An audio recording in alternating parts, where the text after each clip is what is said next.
안녕하세요. 저는 30대 주부입니다. 저랑 남편은 꽤 오랜 시간 연애해서 결혼했어요. 처음 만난 건 고등학교 때였죠. 남편은 같은 반 친구였는데 첫날부터 오해가 좀 있었어요. 야간 자율학습을 하고 있는데 뒤에서 누군가가 자꾸 뭘 던지는 것 같은 거예요. 그러다 그게 제 책상 위로 툭 떨어졌는데 아주 작은 지우개 조각이더라고요. 저는 살짝 짜증이 나서 뒤를 돌아봤는데 뒤에 앉은 남자애가 태연하게 공부를 하고 있는 겁니다.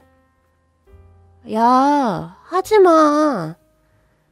그러면서 지우개 조각을 그 녀석의 책상 위에 올려놨는데 녀석이 전혀 모르겠다는 표정을 짓는 거 있죠? 솔직히 친한 애도 아니었고 갑자기 왜 이런 장난을 치는지 이해가 안 됐어요. 근데 제가 돌아서자마자 녀석이 또 지우개 조각을 던지는 겁니다. 저는 결국 그 조용한 교실 안에서 버럭 소리를 치고 말았습니다. 야, 하지 말랬지. 그런데도 그 녀석은 정말 억울하다는 표정을 짓더라고요. 나 아니야. 진짜 아니라는 듯 저를 보는데 그게 더 열이 받는 거예요. 사실 저 그렇게 시끄러운 성격은 아니거든요. 늘 평범하게 무난하게 살아왔고 사람들 앞에서 인상 쓰거나 못되게 말한 적도 없고요.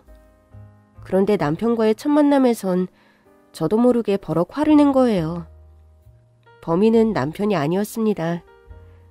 알고 보니 반에서 가장 장난기가 많던 남편의 옆자리에 앉은 남자애가 정말 그냥 장난으로 던진 거였더라고요.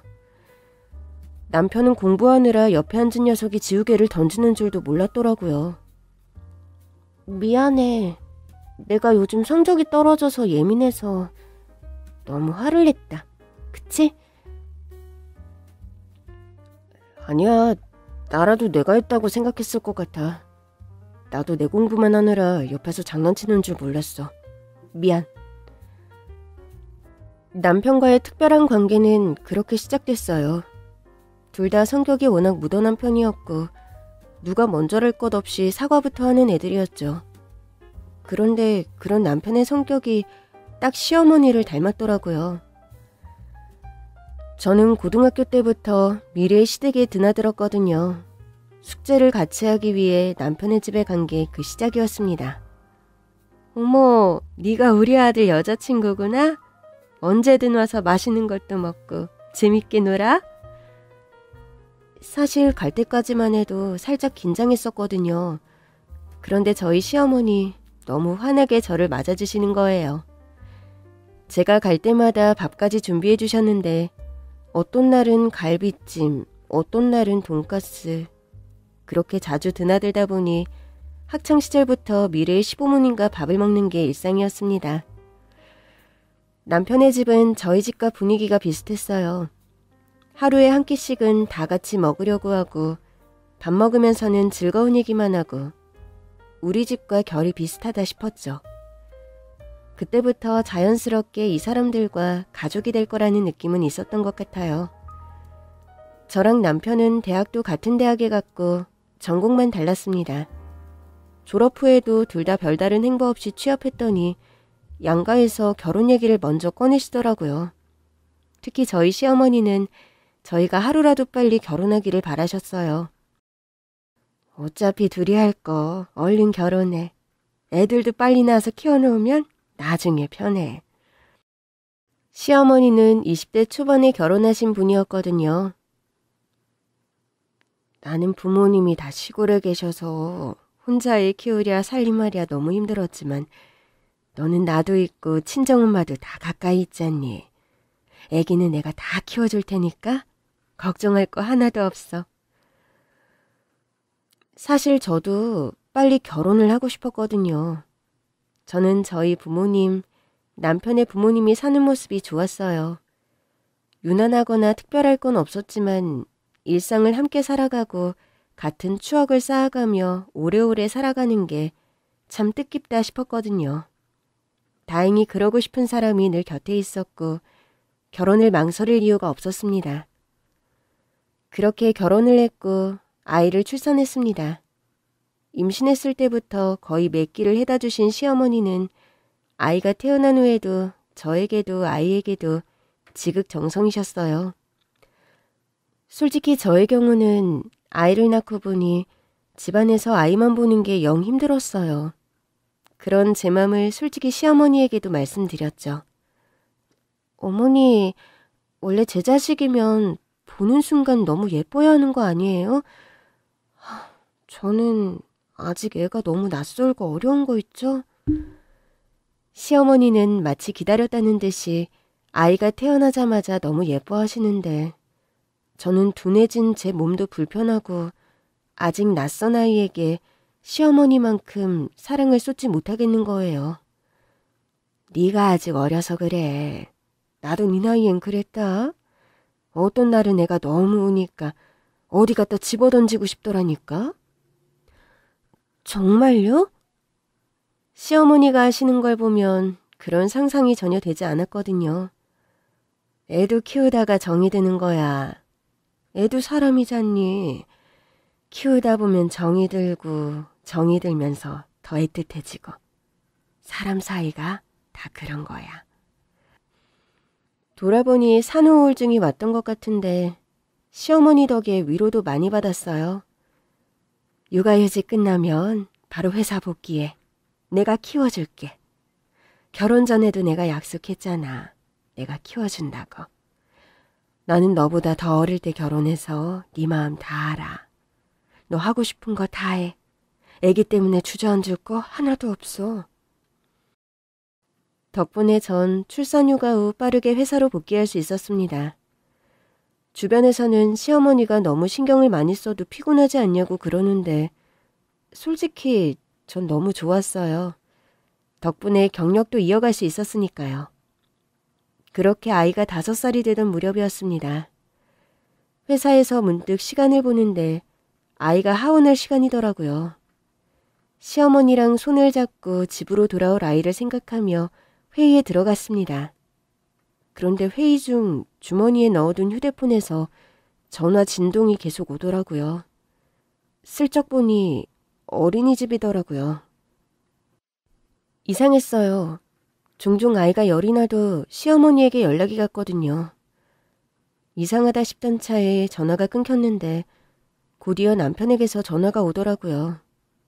느낌이 싸했습니다. 팀장님, 죄송한데 아무래도 무슨 일이 생긴 것 같아요. 전화 좀 받아도 될까요? 회의실을 나가며 급히 남편에게 전화를 걸려고 부재중 통화 목록을 보는데 모르는 번호도 있더라고요. 마침 남편에게 다시 전화가 오기에 받았습니다. 여보, 놀라지 말고 들어. 지금 병원으로 와. 어머니께 무슨 일 생겼어? 어머니께 무슨 일이 생겨서 아이를 못 데리러 가신 건가 생각했습니다. 일단 병원으로 와. 심상치 않은 기분을 느끼며 남편이 알려준 병원으로 갔습니다. 도착해보니 시어머니는 응급수술 중이시더라고요. 시아버지는 멍하니 의자에 앉아 계셨고 남편은 보이지 않았습니다. 아버님, 이게 어떻게 된 거예요? 그제서야 제가 온 걸 아셨는지 시아버지는 황망한 얼굴로 자리에서 일어나셨습니다. 아버님, 괜찮으세요? 아가. 네, 아버님. 무슨 상황인지 좀 알려주세요. 아이 아빠는 어디 갔어요? 솔직히 머릿속이 복잡했습니다. 시어머니에게 무슨 일이 난 것 같긴 한데 그럼 우리 아이는 어떻게 된 건지 남편이 데리고 간 건지 어쩐 건지 도저히 상황 파악이 안 되더라고요. 영안실로 가봐. 저는 그게 무엇을 뜻하는 건지 알지 못했습니다. 영안실이요? 시아버지는 돌연 눈물을 터뜨리셨고 저는 멍하니 영안실을 찾아가기 시작했습니다. 가면서 남편에게 전화를 거는데 남편도 울고 있더라고요. 나 영안실 앞이야. 이쪽으로 와. 영안실 앞에 도착했을 때 남편은 의자에 앉아 힘없이 축 늘어진 우리 아이를 꼭 안고 있었습니다. 멀리서 봐도 아이가 피투성이인 걸 알겠더라고요. 남편 주변에서 의료진들이 서성이고 있었어요. 아이가 타고 있었던 것 같은 이동식 침대도 보이더라고요. 저는 급히 남편에게 다가갔습니다. 이게 뭐야? 우리 애가 왜 이래? 남편은 소리내어 엉엉 울기 시작했고 저는 우리 아이가 세상을 떠났다는 걸 그제야 알았습니다. 그 후 장례가 어떻게 진행된 건지 기억이 나질 않아요. 저 역시 영안실 앞에서 아이를 끌어안은 채 한참을 울었어요. 저 차가운 곳에 내 아이 혼자 보낼 수 없다고, 차라리 나도 같이 넣어달라고 우기기까지 했다더라고요. 시어머니는 수술이 끝났지만 의식 회복이 안 되고 있었습니다. 결국 사고 정황은 경찰의 조사를 통해 알게 됐어요. 경찰이 보여준 CCTV 속 제 아이는 혼자 횡단보도로 뛰어가고 있었어요. 한 발 늦게 시어머니가 아이를 잡으러 달려오는데 커브길에서 버스가 그대로 아이를 치더라고요. 저는 눈을 질끈 감았습니다. 차마 눈 뜨고 볼 수 있는 장면이 아니었어요. 신호가 초록불로 바뀐 상태로 아이가 잘못한 건 분명 아닙니다. 시어머니께서는 버스가 우는 걸 보시고 아이를 구하려고 뛰어드셨고요. 그러나 이미 아이는 버스에 치인 뒤였고 시어머니도 연이어 버스에 치이셨더라고요.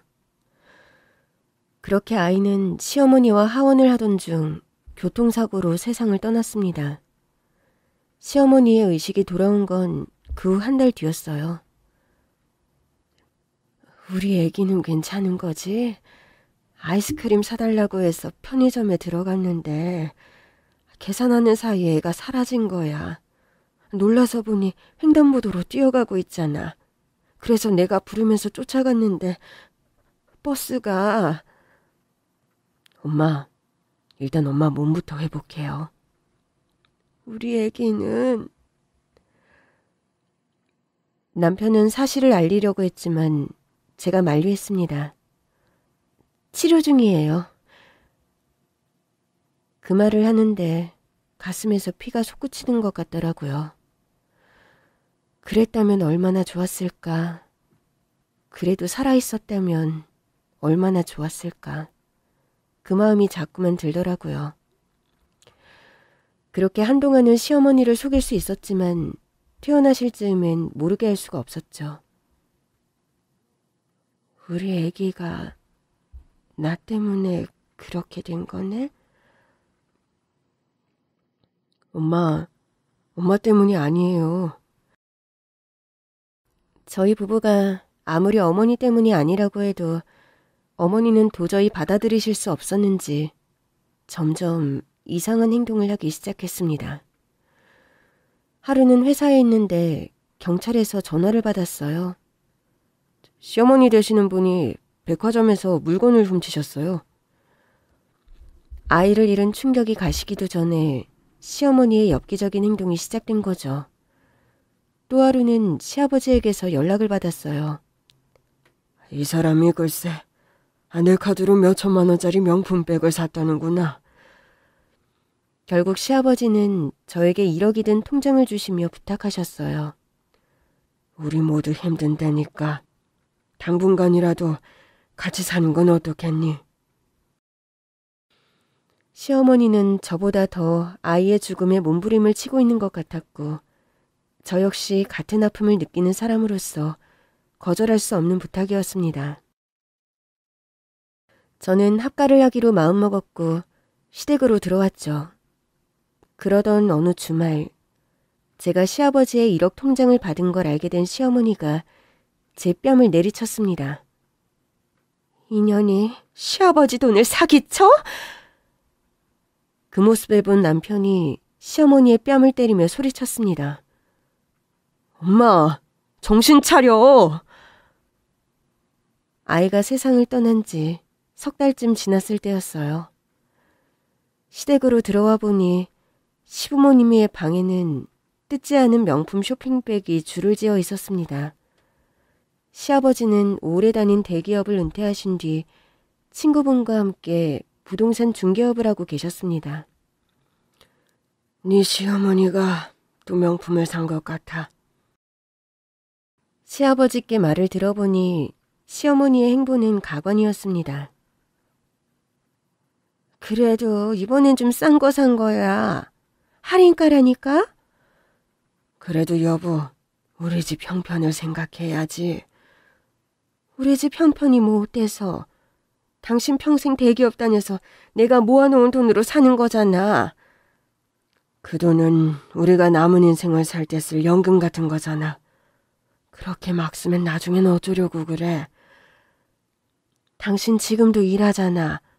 나 평생 애들 뒷바라지나 하다가 이제 막 살아났어. 근데 내가 나한테 이 정도도 못 써? 정신이 나가도 단단히 나갔다며 시아버지는 혀를 내두르셨어요. 이 통장 더는 네 시어머니한테 못 맡길 것 같다. 그래도 이걸 저한테 주시는 건 퇴직금 받은 건 얻은 생활비 통장이었는데 3억이 넘게 있던 게 1억 남았어. 네? 시아버지도 도저히 참을 수가 없어서 저를 부르신 거였어요. 이건 너한테 맡길 테니까 합가해서 필요할 때 사용하도록 해. 아버님, 제가 이 돈을 어떻게 써요? 그냥 제가 관리하다가 어머님 좀 괜찮아지시면 그때 돌려드릴게요. 생활비도 너에게 주마. 그럼 어머니는? 저 사람은 그냥 밖에 나가지 못하게 할 생각이야. 그러나 시어머니는 수중에 돈이 없자 평생 친하게 지냈던 동창 친구, 고향 친구들에게까지 돈을 빌려서 명품을 사기 시작했습니다. 시어머니의 엽기 행보는 돈줄을 끊는다고 끝나는 게 아니었던 거죠. 결국 저는 합가를 결심할 수밖에 없었습니다. 그러나 처음엔 남편이 반대하더라고요.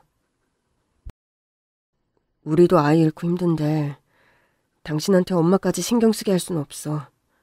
아버지한테는 내가 잘 말해볼게. 어머니, 우리 애 살리려다가 그렇게 되신 거잖아. 어머니도 얼마나 괴로우시면 그러시겠어. 당신은 평생을 어머니 도움받으며 살았고 나는 당신 만난 후로 어머니 없는 인생을 상상할 수 없을 만큼 의지하며 살았어. 그런데 이제 와서 내 아이를 잃었다고 그 충격으로 저렇게 되신 어머니는 모른 척해? 그거야말로 은연중에 책임을 어머니한테 전가하는 거나 다름이 없는 거지. 그럼 좀 더 지나서 아버지한테 통장만 갖고 있겠다고 하면 되잖아. 아버님은 단지 돈을 맡기신 게 아니라 우리가 가까이 있으면 어머니가 좀 나아지실까 싶어서 그러시는 걸 거야. 막말로 돈을 못 쓰게 할 방법은 많잖아. 그렇게 합가를 결정한 뒤 이사를 하는데 그날도 시어머니가 집에 안 계시더라고요. 제가 알던 시어머니는 이런 날 집을 비우실 분이 아니었어요. 오히려 저희 집으로 와서 같이 이삿짐을 싣고 가실 분이었죠. 마음이 불안하더라고요. 여보, 어머니도 돈 빌려서 명품 사고 계신 건 아니겠지? 남편은 고개를 저었습니다. 벌써 주변 사람들한테 소문 쫙 났대. 아프면서 돈 빌려달라고 해놓고 명품 사러 다닌다고.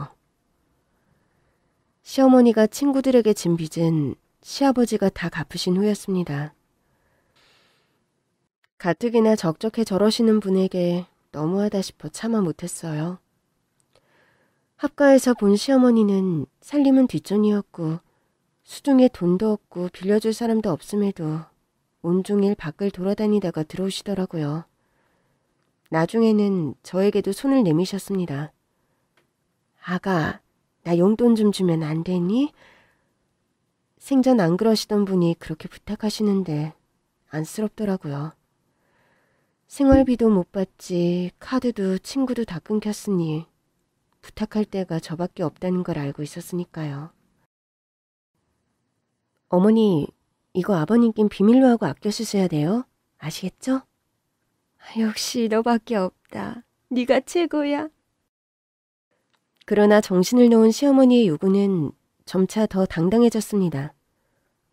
나 돈 다 떨어졌는데. 벌써요? 예, 그거 뭐 얼마나 줬다고.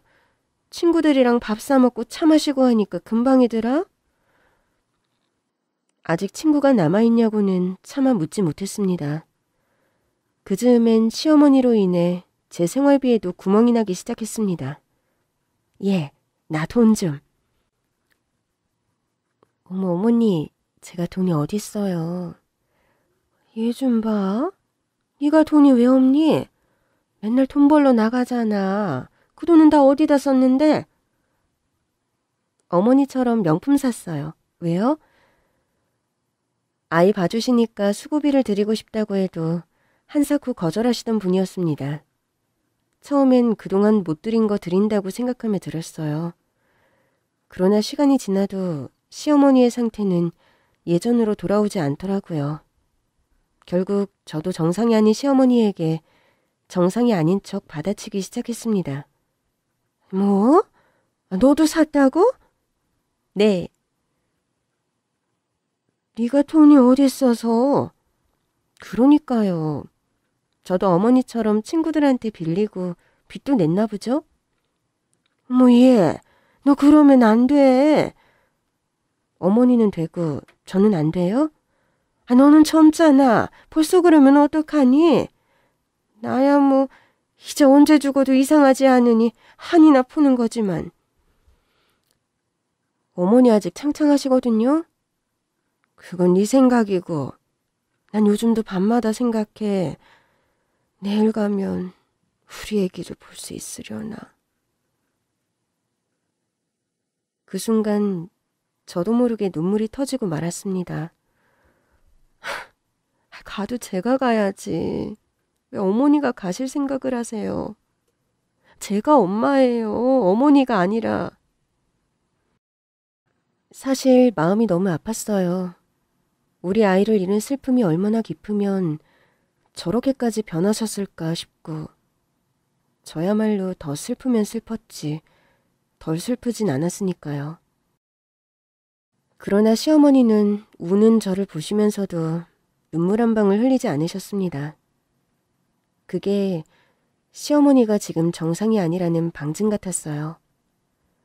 남편은 시어머니에게 치료가 필요한 것 같다고 했습니다. 정신병원에 입원하시는 게 좋지 않을까? 얼마 전에 아버지랑 따로 얘기를 해봤는데 아버지도 동의하신다고 했어. 아버님도?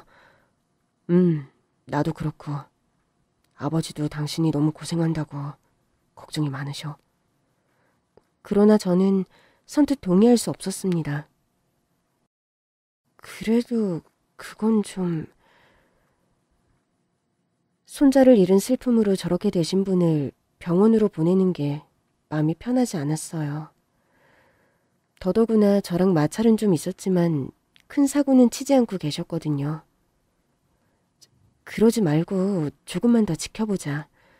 어머니 마음도 이해해드려야지. 어떻게 보면 우리보다 더 오랜 시간 우리 아이를 키워주신 분인데 얼마나 적적하고 허전하시겠어. 더더구나 본인이 하원시키다가 아이가 그렇게 돼서 죄책감도 크실 거야. 죄책감이 큰 사람이 저렇게 행동을 한다고? 내가 보기엔 그때 사고를 당하면서 뇌에 문제가 생긴 것 같아. 병원에선 아무 문제가 없다잖아. 놓친 게 있는 거겠지. 다른 병원 가서 검사도 더 받아보고 아픈 데가 있으면 치료를 받으시는 게 낫잖아. 그러나 어머니의 이상 증세로 인해 안 다녀온 대학병원이 없었습니다. 남편은 절망적인 표정으로 말했습니다. 난 정말 엄마를 이해할 수가 없어. 아무리 힘들어도 부모인 우리보다 힘드셔? 당신보다 힘드시겠냐고. 잠깐은 그럴 수 있어. 하지만 나도 엄마 자식이잖아. 우리 아픔부터 돌봐주셔야 하는 거 아니야? 왜 이렇게 힘들 때 본인이 정신을 놓고 자식까지 힘들게 하냔 말이야. 남편도 그간 참아온 슬픔을 터뜨렸습니다.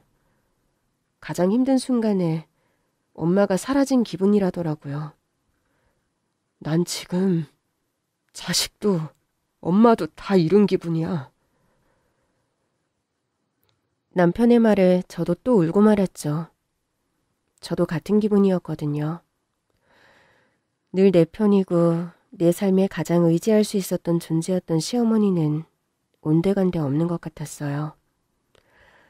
저도 매일같이 시댁에서 돌변한 시어머니와 입씨름을 하고 그런 시어머니를 괴롭게 바라보는 시아버지를 위로하고 남편과 함께 견디고 또 견디는 중이었습니다. 그러나 저랑 남편이 운다고 해서 시어머니가 정상으로 돌아오는 건 아니었습니다. 저에게마저 용돈이 끊긴 시어머니의 원망은 하루가 다르게 심해졌습니다. 널 내 며느리로 들이는 게 아니었어. 왜요? 얼른 결혼하라면서요. 그러니까 내 눈이 삔 거지. 네, 알겠습니다. 제가 퇴근 후나 주말에 주말 일을 하고 있으면 옆에 와서 악담을 퍼붓는 건 기본이었습니다. 시어머니는 퇴근하는 저에게 보란듯이 집안 살림에는 손도 대지 않으셨고 아예 일부러 쌀을 바닥에 쏟아놓는 등 갈수록 진상을 부렸습니다. 하필 저와 남편, 시아버지 중 제가 퇴근이 가장 빨랐거든요. 한 번은 제가 너무 지쳐서 퇴근하자마자 잠이 든 날이 있었어요. 밖이 시끄러워서 깨보니 시아버지가 시어머니에게 불같이 화를 내고 계시더라고요. 당신 진짜 하다 이렇게 식구들을 괴롭히나? 당신만 힘들어? 당신만 힘드냐고? 맨날 다 지들만 힘들다고 하지. 내가 힘든 건 아무도 몰라. 알아줬잖아. 그래서 저 명품들 다 사게 해줬고 하나도 안 뜯은 거 도로 갖다 팔라고도 안 했잖아. 다 끊어버렸잖아. 돈 한 푼 안 주고. 난 뭐 손가락만 빨고 살라는 거야? 그래서 이렇게 난리라고? 당신 우리 생활비 통장 어디다 놨어? 내가 그건 이제 당신 영원히 안 준다고 했어. 근데 어디다 놨냐고. 당신 짐을 싹 다 뒤져도 안 나오던데. 내가 바보가 아니고서야 당신이 찾을 수 있는 데 뒀을까? 웃기지 마. 당신 그 돈 첨년한테 갖다 줬지? 뭐? 내가 쓰는 건 아깝고 첨년이 쓰는 건 안 아깝냐? 이 사람이 진짜 돌다 아주 미쳤구만. 그래, 나 미쳤다. 미친 인간아. 당신이 어지른 거 당장 안 치우면 집에서 쫓겨날 줄 알아. 네가 뭔데 날 쫓아내. 이 집 내 집이야. 이러려고 내 명의로 안 해준 거구만. 이 집만 내 명의였어 봐.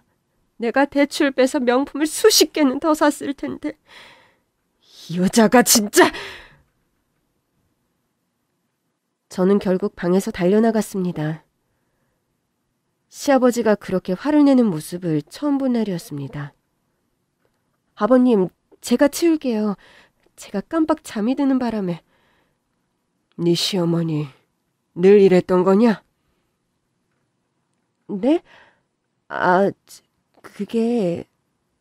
이 여자 당장 정신병원에 입원시키자. 뭐? 정신병원? 그러나 제가 이를 수습하기도 전에 또다시 시어머니가 발광을 시작했죠. 네가 내 남편이야?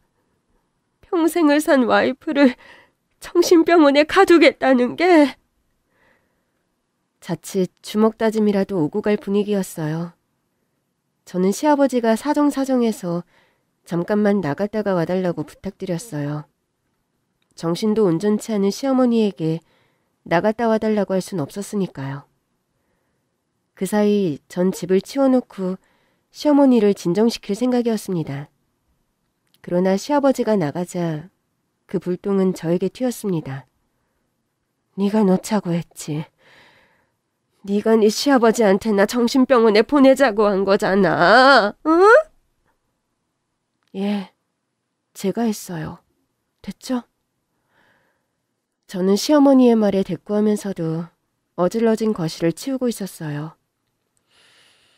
시아버지는 저에게 절대 치워주지 말라며 집을 나가버리신 뒤였지만 남편은 일이 많아 야근을 하던 날이었고 제가 성격상 어질러진 걸 두고 보질 못하거든요. 인연이! 그런데 갑자기 시어머니가 설거지를 하던 제 뒷머리를 있는 힘껏 잡아챈 거예요. 어머니, 이게 뭐 하시는 거예요? 똑바로 말 안 해? 나 정신병원에 쳐넣으려는 거 너 맞지? 똑바로 말 안 해? 시어머니에게 잡힌 머리가 얼마나 아프던지 저는 결국 들고 있던 접시를 놓치고 말았습니다. 쨍그랑 하는 소리와 함께 접시가 깨졌고 저는 시어머니에게 머리가 잡힌 채 중심을 잃고 그 위로 넘어지고 말았죠.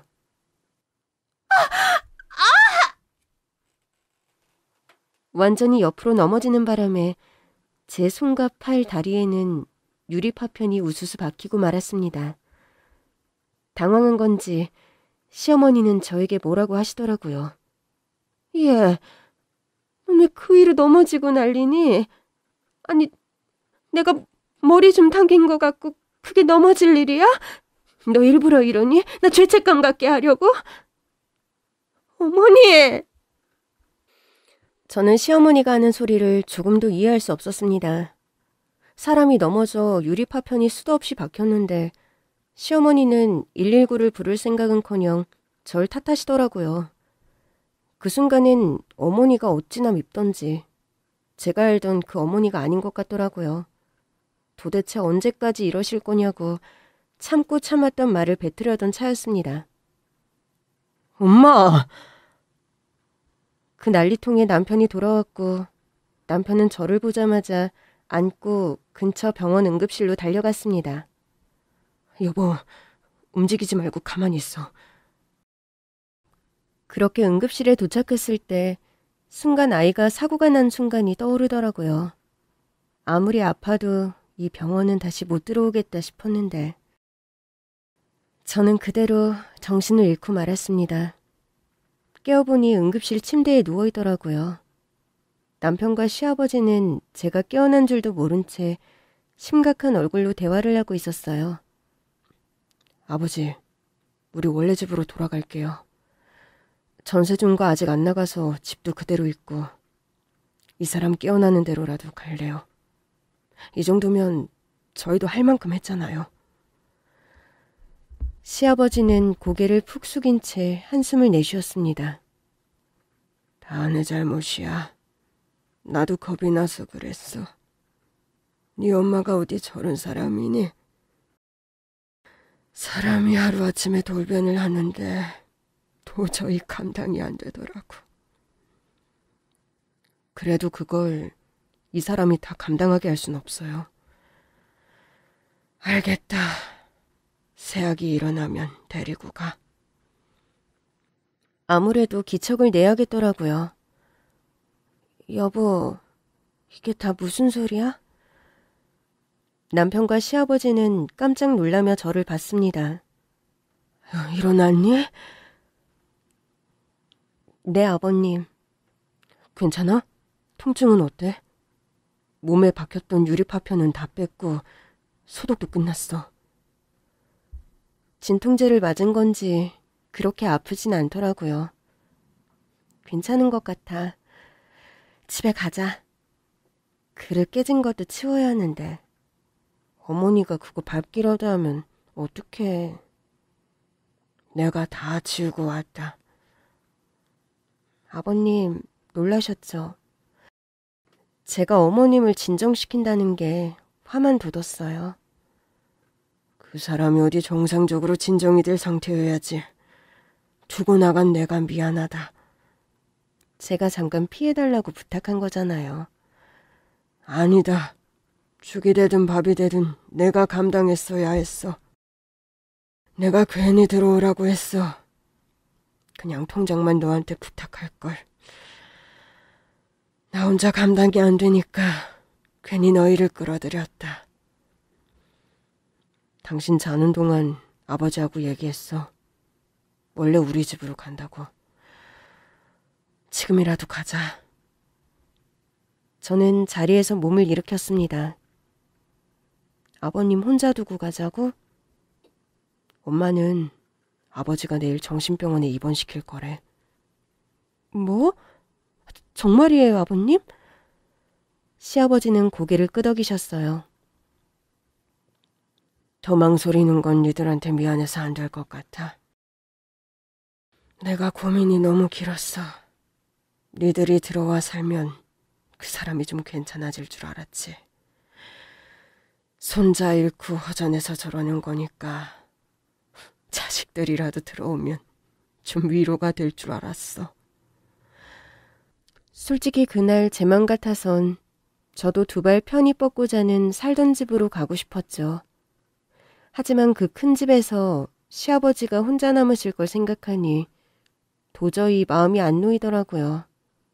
저는 남편에게 말했어요. 일단 집으로 가자. 우리가 살던 곳으로? 아니, 아버님 댁으로. 뭐? 내일 어머니 입원시켜드리고 그 다음에 생각하자.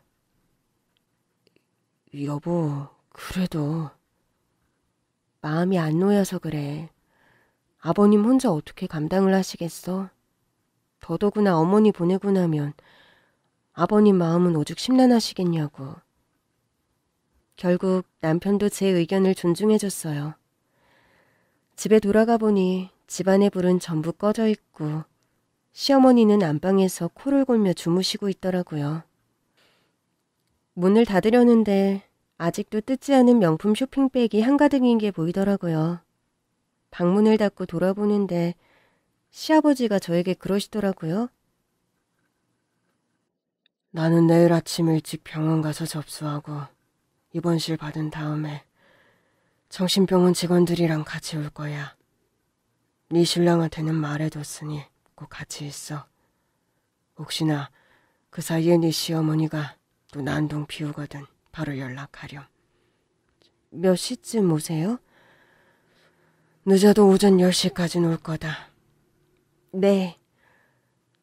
다음 날 아침 저는 일찍부터 시어머니가 좋아하는 두부조림과 멸치볶음 등 반찬을 만들기 시작했어요. 입원 전 마지막 아침이라도 잘 차려드리고 싶더라고요.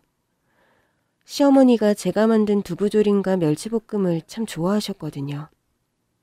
두부조림을 완성한 뒤 막 멸치를 볶기 시작했을 때였습니다. 너였구나. 뒤에서 시어머니의 목소리가 들리더라고요. 돌아보니 시어머니의 손에는 시아버지가 저에게 맡기신 시부모님 생활비 통장이 들려있는 겁니다. 저는 깜짝 놀랐어요. 어머니 설마 그거 제 가방에서 꺼내오신 거예요?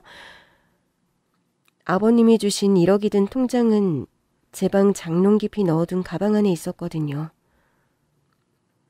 어제 너 병원 가고 아무래도 이상해서 네 방 싹 다 뒤져서 찾았다. 왜? 그거 저 주신 거예요. 저는 사실대로 말씀드렸습니다. 그러나 돌아온 건 싸대기였죠. 인연이 시아버지 돈을 사기쳐? 제가 피할 틈도 없이 시어머니는 제 뺨을 내리쳤습니다. 뺨까지 맞고 나니 이제 더 갈 데도 없다 싶더라고요. 어머니, 도대체 왜 이러시는 거예요? 저는 참았던 울분을 쏟아냈습니다. 뭐가 왜 이래? 너 이러려고 합가한 거니? 저 순진한 양반 속여서 돈 뜯어가려고? 어머니, 제발 정신 좀 차리세요. 그럼 이 통장이 왜 너한테 있어? 설마 네 시아버지랑 너 그렇고 그런 사이 아니야? 그때였습니다. 모든 상황을 지켜보고 있었던 남편이 시어머니의 뺨을 내리쳤어요. 엄마, 정신 차려! 순식간에 집안은 조용해졌습니다. 아들에게 뺨을 맞은 시어머니는 더 눈이 돌기 시작했습니다. 너 미쳤어? 아들이 돼서 엄마 뺨을 때려? 그래. 너도 다 내 잘못이라고 생각하는 거지? 그래서 이러는 거지? 엄마, 제발 정신 좀 차리라고. 너야말로 정신 차려. 지금 네 와이프랑 네 아버지가 무슨 짓을 하는지를 보라고. 엄마, 도대체 왜 이러는 거야? 우리는 안 보여? 세상 떠난 우리 아이만 생각하냐고. 어떻게 며느리한테 그런 소리를 해? 엄마가 딸처럼 사랑했던 며느리잖아. 시어머니는 콧방귀를 끼시더군요. 딸? 내가 딸이 어딨니? 며느리는 며느리지. 하여튼 내가 처녀는 우리 집에 들이는 게 아니었어. 엄마, 이젠 나 무시하는 것도 모자라 네 시아버지까지 무시하니? 우리가 만만해? 너무 어이가 없으니까 눈물도 안 나오더라고요. 시어머니에게 맞은 뺨도 얼얼했지만 지난밤 다친 제 팔과 다리도 쑤시고 아팠습니다. 어머니, 제 몸 보이세요? 저는 시어머니에게 전날 응급실에서 치료받고 온 팔과 다리를 보여주었습니다. 보인다. 왜? 나더러 어쩌라고? 다 내 잘못이다 이거냐? 어머니께서 억지 부리면서 제 머리만 안 잡아당기셨어도 이런 일은 없었겠죠. 그러니까 누가 내 말 무시하고 설거지만 하래? 네가 자꾸 날 무시하니까 내가 그런 거 아니야. 어머니, 진짜 제정신 아니세요. 뭐야? 그게 시애미한테 할 소리냐? 어쩜 이렇게까지 지독하게 구세요. 어머니 손자 엄마는 저예요. 어머니가 아니라. 근데 뭐 네가 나한테 맡겼잖아. 내가 너 대신 개 키우다가 그렇게 된 거잖아. 어떻게 내 잘못만 있어? 네 잘못도 있지. 오냐. 너 결국 그 소리가 하고 싶었구나. 우리 애가 그렇게 된 게 내 탓이라고. 실은 그 말이 하고 싶었는데 여태 꾹 참은 거지. 그래서 날 무시하고 네 시아버지 통장까지 훔친 거지. 나 돈 못 쓰게 하려고. 나한테 열받은 거 보상해달라고 네가 달라고 했지. 그치? 결국 시어머니에게 마지막 아침 식사는 챙겨드리지 못했어요. 조금 뒤 시아버지가 돌아오셨거든요. 그 통장 내가 줬어. 뭐? 당신 진짜 얘랑 무슨 사이야? 무슨 사이인데 나한테는 안 주는 돈을 얘한테 줘? 무슨 사이냐니? 당신이 명품 산다고 내가 퇴직금 불린 거 2억 넘게 까먹었잖아. 그래서 맡긴 거야. 거짓말을 하려면 좀 제대로 해. 그럼 우리 아들한테 맡기면 되지. 왜 피 한 방울 안 섞인 며느리한테 맡겨? 내가 속을 것 같아? 하다 이제 사치를 못하니까 며느리하고 내 사이까지 의심해. 아주 가지가지 하는구나. 또 내 탓이지? 내가 이럴 줄 알았어. 니들 다 우리 애기 죽인 게 나라고 생각하는 거지? 내가 편의점에서 계산하느라 손만 잠깐 안 났어도 우리 애기 안 죽었을 거라고 생각하는 거지. 그래서 당신도 그 돈을 쟤한테 준 거지. 나 때문이라고 생각해서 그렇지. 시어머니는 정신병원 직원들까지 보는 앞에서도 폭언과 난동을 이어갔습니다. 직원들이 양쪽에서 팔을 결박하자 더 난리가 났죠.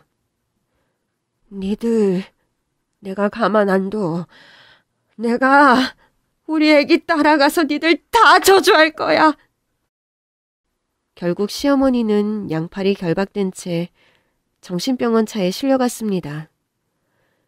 가족을 보면 더 난리를 치셔서 직원들이 보호자 동행도 안 했으면 좋겠다고 하더라고요. 그럼에도 시아버지는 함께 병원으로 가셨어요. 시어머니가 나가신 뒤에야 집안은 비로소 조용해졌어요. 볶고 있던 멸치는 전부 타버렸고 비릿한 탄냄새가 집안에서 진동을 했습니다. 남편이 방에서 우리 짐을 챙기는 사이 저는 탄 멸치를 음식물 쓰레기 봉투에 넣다가 눈물을 터뜨리고 말았죠. 제가 우는 소리를 들은 건지 남편이 달려오더라고요. 여보, 괜찮아? 남편은 연신 제 어깨를 두드렸지만 조금도 위로가 되지 않았습니다. 이제 이 큰 집에 시아버지 혼자서 계실 걸 생각하니 너무 마음이 아픈 거예요. 나가려고 보니 우리 아이가 뛰어놀던 모습도 떠오르고 시부모님 앞에서 재롱을 피우던 모습도 생각이 나더라고요. 시어머니가 정상이었던 그 시절이 사무치게 그리웠습니다. 여보, 어머님 괜찮아지실까? 당신은 엄마가 밉지도 않아? 어떻게 미워만 해. 당신 만난 10대 때부터 우리 엄마만큼 날 챙겨주시던 분이었는데. 몰라. 이젠 엄마 낫지 않으면 안 보고 살 거야. 엄마 볼 때마다 솔직히 힘들어. 왜? 우리 애 생각나서. 솔직히 엄마 말 맞아. 나 엄마 원망했어. 우리가 애 아이스크림 먹이지 말라고 툭하면 배탈 나니까 주지 말라고 얼마나 말렸었어. 근데 그걸 사주는 바람에 우리 애가... 남편도 흐느껴 울기 시작했습니다. 저는 우는 남편의 등을 두드리며 말했습니다. 하지만 여보, 우리 애가 그렇게 된 건 어머니 잘못이 아니야. 우리 중 누구도 어머니만큼 우리 애기랑 함께하지 못했어. 그 사고는 어머니가 어떻게 할 수 있었던 게 아니야. 당신은 정말 한 번도 엄마 원망 안 했어? 안 했어. 어떻게 어머니를 원망해. 날 원망해야지. 우리 애기 좀 더 안아줄걸. 더 놀아줄걸. 맨날 일한다고 어릴 때부터 어머니 손에만 맡겨놓고 우리 애기가 그 순간이 얼마나 무서웠을까. 난 그 생각만 하면 견딜 수가 없어. 여보. 그런데 그 순간에도 어머니가 우리 애를 구하겠다고 뛰어드신 거잖아. 나도 당신도 못한 걸 어머니가 하신 거야. 그래서 전 시어머니에게 원망스러운 마음보다 감사한 마음이 더 컸거든요. 아이를 잃은 슬픔은 누구에게 전가할 수도 전가해서도 안 되는 슬픔이라고 생각했거든요. 남편이 짐을 챙기는 사이에 마지막으로 시부모님 방을 열어보는데 여전히 뜯지 않은 명품 쇼핑백이 또 눈에 들어오는 거예요. 제가 그걸 물끄러미 보고 있으니까 남편도 안을 보더라고요. 명품 쇼핑백을 보던 남편이 놀란 얼굴로 물었습니다. 아니, 엄마는 이걸 뜯지도 않은 거야? 도대체 이걸 사야만 했던 어머니 마음은 뭐였을까? 아니, 뜯지도 않은 거니까 환불되는 거 아니야? 아버님이 그냥 두라고 하셔서. 아버지가? 어머니의 사치로 인해 아버님이 워낙 많은 돈을 잃으셨잖아요. 저는 아버님께 지금이라도 환불을 받자고 말씀드렸었거든요. 근데 아버님이 일단 그냥 두자고 하시더라고요. 저 사람이 마음이 회응해서 그러는 거니까 당분간은 그냥 좀 두자. 나도 돈만 많았으면 그냥 두고 싶지. 저 사람 왜 저러는지 알 것도 같거든. 솔직히 전 잘은 모르겠어요. 마음이 허전해서 명품을 사는 거면 그걸 사용해야 조금이나마 해결되는 거잖아요. 그런데 어머니는 쓰지도 않으시니까 도대체 왜 자꾸 사들이기만 하시는 걸까요? 우리 애기가 없는 자리를 채우려고 하니 뭐로 채워지겠니? 사도 채워지지 않는 거지. 결국 저는 또 울고 말았습니다. 그제서야 시아버지의 말이 이해가 되더라고요. 제가 울자 남편은 어리둥절한 얼굴로 물었습니다. 여보, 갑자기 왜 울어? 저는 한동안 운 뒤에야 남편에게 그 이유를 설명할 수 있었습니다.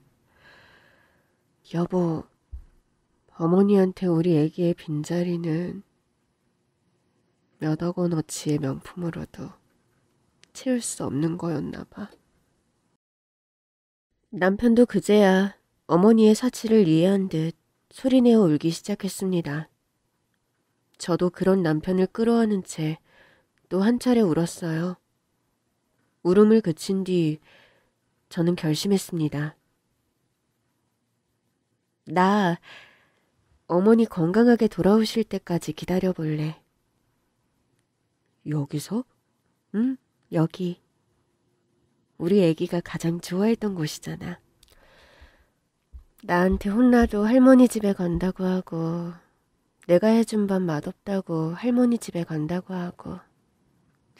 맞아, 그랬지. 우리 기다려보자. 그렇게 시간은 흘러 제 팔과 다리에 박혔던 유리파편의 상처도 다 아물어갈 즈음 저는 둘째를 임신했습니다. 2번 다시는 채워지지 않을 줄 알았던 빈자리가 아주 조금은 채워지는 기분이 들더라고요. 아이는 건강하게 태어났고 돌잔치도 했어요. 물론 그때까지도 시어머니는 집으로 돌아오지 못하고 계셨습니다. 저도 시어머니를 본 지 꽤 됐을 때였어요. 임신한 걸 안 후로는 남편과 시아버지의 만류로 인해 병문안도 갈 수 없었거든요. 둘째 아이 돌잔치를 치르는데 시어머니가 어찌나 생각나던지 정상적인 상태였다면 누구보다 기뻐하셨을 거라 생각하니 가슴이 사무치더라고요. 돌잔치가 끝난 뒤 아무래도 안 되겠다 싶어 남편에게 말했어요. 우리 어머니 보러 가자. 아, 당신은 못 뵌 지 좀 됐지? 난 지난주에도 봤잖아. 우리 애기도 데리고 가자. 뭐? 안 돼. 왜? 어머니 상태 많이 좋아지셨다며. 그거야 계속 치료도 받고 약도 먹고 있으니까. 보여드리고 싶어. 그랬다가 또 난동 부리면 가뜩이나 첫째 잃고 그렇게 되신 분인데. 남편은 계속해서 반대했어요. 저는 결국 시아버지께 부탁했습니다. 아버님, 저 아이랑 같이 어머님 뵙고 싶어요. 시아버지는 거의 매일같이 시어머니를 보러 가셨어요. 어떤 날은 주무시는 모습만 보고 오기도 하고 또 어떤 날은 차분하게 대화도 하고 오셨다고 하더라고요. 어제는 잠깐 예전에 네 시어머니 같다는 생각도 들 만큼 차분해지긴 했는데 겨우 좋아졌는데 아이 보고 또 안 좋은 생각할까봐 너랑 우리 애기도 걱정되고. 모두가 만류했지만 저는 시어머니에게 아이를 보여드리고 싶었어요. 결국 혼자 아이를 안고 시어머니가 입원하신 정신병원으로 향했습니다. 오랜만에 가는 길이라 그런지 떨리더라고요. 혹시 주무시고 계시면 어쩌나 했는데 시어머니는 너무나 밝은 얼굴로 저를 맞아주셨습니다. 아가, 우리 새아기 왔구나. 평소엔 이름을 부르셨는데 너무 오랜만에 가서 그런지 저를 새아가라고 부르시더라고요. 역시 아직은 정신이 온전하진 않으신가 보다 생각하던 그때였습니다. 어머, 우리 애기. 시어머니가 제 품에 안겨있는 둘째에게 두 팔을 벌리시는 거예요. 아가, 나 다오, 응? 나한테 줘봐. 시어머니가 눈물까지 글썽이시는데 안 드릴 수가 있어야죠. 저는 아이를 시어머니 품에 안겨드렸어요. 너무 오랜만에 제 아이를 아는 시어머니를 보는데 저도 눈물이 나더라고요.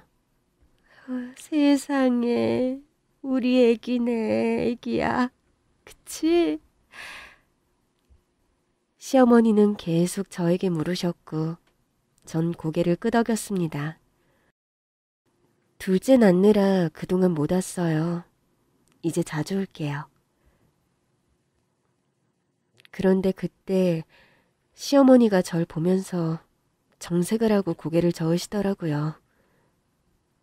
어머니, 왜요? 제가 자주 오는 거 싫으세요? 시어머니는 돌연 아기를 더 꼭 안으시더니 말씀하셨어요. 내가 얼른 나와서 나갈게. 그 순간 마주한 시어머니가 제가 알던 그분과 같아서 좀 놀랐습니다. 집에 돌아와 남편에게 얘기하니 믿지 않더라고요. 물론 가끔은 전처럼 따뜻해 보이긴 해. 근데 아직은 멀은 것 같던데. 그러나 제 느낌은 달랐어요. 난 어쩐지 어머니가 진짜 돌아오실 것 같아. 그리고 한 달이 지났을 때 시어머니는 집으로 돌아오셨습니다. 그것도 완전히 예전의 모습 그대로요. 지영아, 나왔다. 그러면서 저를 꼭 안아주시는데 저는 울면서 시어머니를 와라 끌어안고 말았습니다. 어머니, 진짜 어머니 맞죠? 나 맞아. 진짜 나야. 미안해. 내가 널 너무 고생시켰지? 미안해. 내가 앞으로 더 잘할게. 저에게만 연신 미안하다고 하시는 시어머니로 인해 남편과 시아버지는 살짝 삐치기도 했지만 그렇게 우리 가족에겐 다시 평화가 찾아왔습니다. 저는 그날 시어머니께 시아버지께서 저에게 맡겼던 1억이 든 통장을 돌려드렸어요. 물론 그 돈은 전보다 조금 더 불어 있었습니다. 저랑 남편이 그동안 안전하게 돈을 좀 굴려봤어요. 많이는 아니지만 그래도 은행 이자보단 더 불렸어요. 아유, 뭐 이런 것까지 해. 난 이제 이거 없어도 돼. 계속 니들이 관리하렴. 그래, 그렇게 재주가 있으면 더 불려봐라. 더 불려서 불린 건 너희들 가져. 그렇게 저와 시어머니 사이에 오해를 만들었던 1억이 든 통장도 이제 가족이 함께 관리하기로 했습니다. 또 포장도 뜯지 않은 채 있었던 명품들도 다 제값을 받고 팔았어요. 덕분에 시아버지의 통장은 전보다 더 많은 금액으로 채워졌습니다. 그러나 이제 우리 가족을 행복으로 꽉 채워주는 존재는 돈이 아니라 다시 우리에게 온 가장 귀한 선물인 둘째 아이입니다.